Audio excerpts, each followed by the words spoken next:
sort of seen through them and says, no, I'm not scared of those. Doesn't work, sacrificing the piece. And if you can't do that, you have to exchange, which he has done.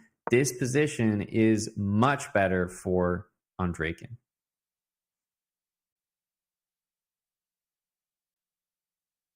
Much better for Andreikin, and I guess the goal here is he's trying to brainstorm how to get connected past pawns. You can go b4, but then black takes on c3, and you don't necessarily want to be left with, double passed a pawns. So in the meantime, Andreikin is looking for other ways. He does not want to cash in that pawn yet if he's going to lose the b2 pawn. He wants connected passed pawns as opposed to split passed pawns. And in the meantime, black is going for this was a mistake, though. Counterplay.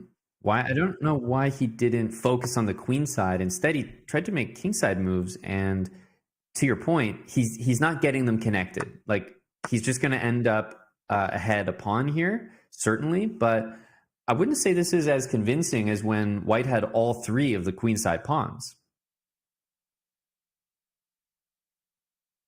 No, definitely not. I guess he spent a bit of time and didn't see a comfortable way to push that or even prolong it and bait his opponent. Saw this position, he's like, well, it might be winning, it might not be, but my opponent's going to have to find the defense. I don't know. This is Dvoretsky's endgame where it's a bit different. Black's king is in a worse spot, but white's remaining pawns on h2 and f2 aren't particularly good for endgames either.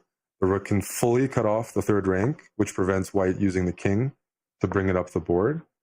But usually when the king is cut off, black's king is fully cut off from crossing the board, it means that black's rook has a full-time job of staying on the a file.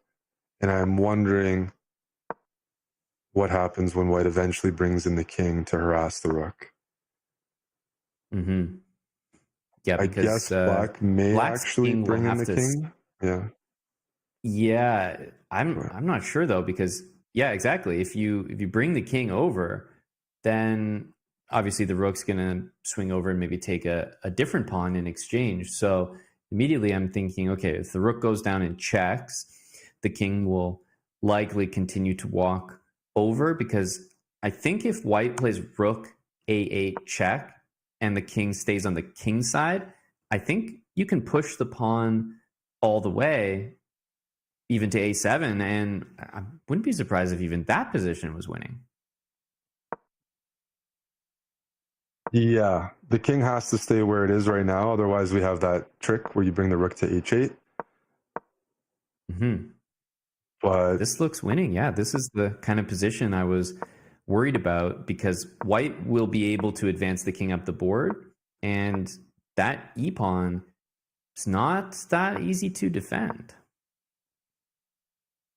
And when you win the e-pawn, then you can just push your f-pawn down the board. And